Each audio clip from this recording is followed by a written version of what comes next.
1.5 വർഷം മുമ്പാണ് ഏറെ സ്വപ്നങ്ങളോടെ സ്വന്തമായി ഒരു വീട് പണിതത്. വീടിൻ്റെ പുതുമയുടെ മണം വിട്ടുമാറാത്ത ആ ആഡംബര വീട്ടിൽ ആഡംബരത്തിൻ്റെ പ്രതീകമായി ഫിറ്റ് ചെയ്ത ബാത്റൂമിലെ നിലത്തുമുട്ടാത്ത വാൾ ഹാങ്ങിങ് ക്ലോസറ്റ് എങ്ങനെയാണ് തൻ്റെ സ്വപ്നജീവിതം തകർത്തുകളഞ്ഞതെന്ന് പറയുകയാണ് സജീഷ് മണ്ണൂർ. തൻ്റെ സോഷ്യൽ മീഡിയ പോസ്റ്റിലൂടെയാണ് സജീഷ് കുറിപ്പ് പങ്കുവച്ചത്. സുഹൃത്തുക്കളെ, നിങ്ങളിൽ ഭൂരിഭാഗവും എൻ്റെ ഭാര്യ ഹരിപ്രിയയ്ക്ക് സംഭവിച്ച ദുരന്തം അറിഞ്ഞു കാണുമല്ലോ. 16 വർഷം എൻ്റെ കൂടെ എൻ്റെ നിഴലായി നടന്ന അവളുടെ ആകസ്മിക മരണത്തിൽ തകർന്നു പോയ എന്നെയും കുടുംബത്തെയും നേരിട്ടും അല്ലാതെയും ആശ്വസിപ്പിച്ച എല്ലാവർക്കും നന്ദി. ഞങ്ങൾ ഞങ്ങളുടെ സ്വപ്നസൗധം പണിത് താമസം തുടങ്ങിയിട്ട് 1.5 വർഷമേ ആകുന്നുള്ളൂ. നാട്ടിലില്ലാത്തതിനാൽ വീട് പണിയുവാൻ ഫുൾ കോൺട്രാക്ട് നൽകുകയായിരുന്നു.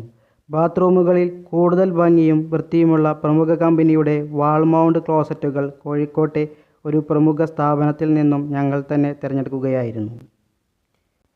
ഇക്കഴിഞ്ഞ ഏപ്രിൽ 22-ന് ബാത്റൂമിൽ പോയ ഭാര്യ പ്രസ്തുത ക്ലോസറ്റ് പൊട്ടി താഴോട്ട് പതിച്ച് ചിതറിത്തെറിച്ച് അതിൻ്റെ മൂർച്ചയേറിയ ഭാഗങ്ങൾ തുടയിലും വയറ്റിലും കുത്തിക്കയറി ചോര വാർന്ന് ആരുമറിയാതെ മരണപ്പെടുകയായിരുന്നു. ഞാൻ ജോലി സംബന്ധമായി തിരുവനന്തപുരത്തും എൻ്റെ 14ഉം 11ഉം വയസ്സുള്ള മക്കൾ കളിക്കുകയുമായിരുന്നു. ഇപ്പോൾ പലരും പറയുന്നു ഇത്തരം വാൾ മൗണ്ട് ക്ലോസറ്റുകൾ അപകടകാരികളാണെന്ന്.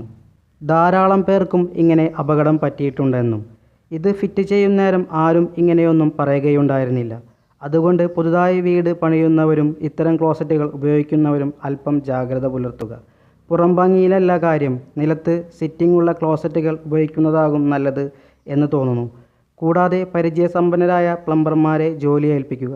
കാരണം ഇതിൻ്റെയൊന്നും ABCD അറിയാത്തവരാണ് നമ്മളിൽ ഭൂരിപക്ഷവും. ഇതിൻ്റെ ദോഷവശങ്ങൾ ഒരു ബിൽഡറോ കമ്പനിയോ നിങ്ങളോട് ഒരിക്കലും പറയുമെന്ന് തോന്നുന്നില്ല. ഈ ദുരന്തത്തിൻ്റെ ഭീകരത മനസ്സിലാകാത്തവർക്കായി പ്രസ്തുത ബാത്റൂമിൻ്റെ ഒരു ഫോട്ടോ കൂടി ചേർക്കുന്നു എന്നാണ് സജീഷ് മണ്ണൂർ തൻ്റെ സോഷ്യൽ മീഡിയ പോസ്റ്റിൽ പറയുന്നത്.